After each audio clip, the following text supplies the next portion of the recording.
안녕하세요. 5분 자료 해석의 윤준원입니다. 모릅니다. 진짜 모른다니까요. 갑자기 무슨 이야기냐고요? 자료 해석이란 녀석은 가끔씩 여러분에게 알 수 없는 질문을 합니다. 자, 다음 문제를 통해서 같이 한번 알아볼게요.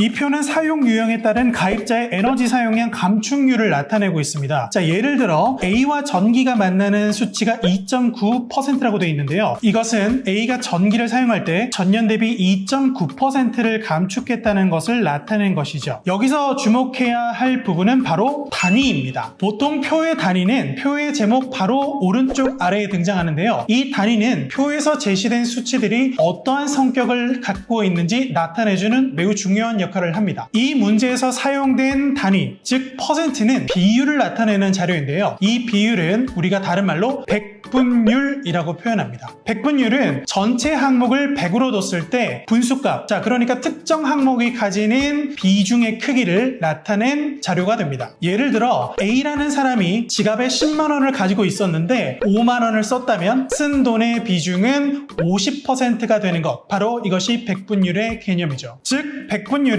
분자값이 분모값에 대해 어느 정도의 비중을 갖고 있냐, 즉 상대비를 나타내주는 개념인데요. 만약에 A라는 사람뿐만 아니라 B라는 사람도 한번 등장을 시켜볼게요. A와 B가 각각 얼마씩의 돈을 쓰고 두 사람이 쓴 돈의 비율이 50%로 동일했다면, 자 문제입니다. 더 많은 돈을 쓴 사람은 누구일까요? 정답은 알 수 없다입니다. 바로 50%라는 백분율은 동일하지만 이 두 사람의 분모값, 즉 원래 가지고 있었던 돈의 실수 크기를 알 수 없기 때문에 쓴 돈의 비중을 나타내는 분자값에 대한 정보는 알 수 없는 정보가 됩니다. 예를 들어 A는 5만 원을 써서 50%지만 B라는 사람은 굉장히 부자라서 지갑에 100만 원이 있었다고 해볼까요? 그러면 50만 원을 써야 50%라는 비중을 달성할 수 있는 셈이죠. 자료 해석은 이처럼 단위가 비율인 자료를 제시하고 가끔 실수값에 대해서 묻는 경우가 있는데요. 앞서 보셨던 문제를 다시 한번 확인해 보도록 하겠습니다. 이 자료는 감축률에 관한 것으로 단위는 %, 즉 비율이 사용되었고요. 문제는 2018년에 전년 대비 감축량을 묻고 있습니다. 이때 감축률은 감축량을 2017년의 사용량으로 나눈 값입니다. 하지만 여러분들이 표에서 보시는 것처럼 이 표에서는 2017년 사용량에 대한 실수 정보가 없기 때문에 감축률의 실수값인 감축량 역시 해당 자료만으로는 추론할 수 없는 내용이 되겠죠. 따라서 이 문제의 정답은 X입니다. 앞으로 자료 해석 시험에서 이런 문제가 나온다면 여러분들은 단위만 보고, 즉 자료 구성의 원리만을 파악해서 아주 쿨하게 이 문제를 해결하고 넘어가실 수 있을 겁니다. 하루 5분 투자로 쉽고 재미있게 자료 해석 실력을 올려보자고요. 이상 5분 자료 해석의 윤진원이었습니다. 다음 시간에 만나요.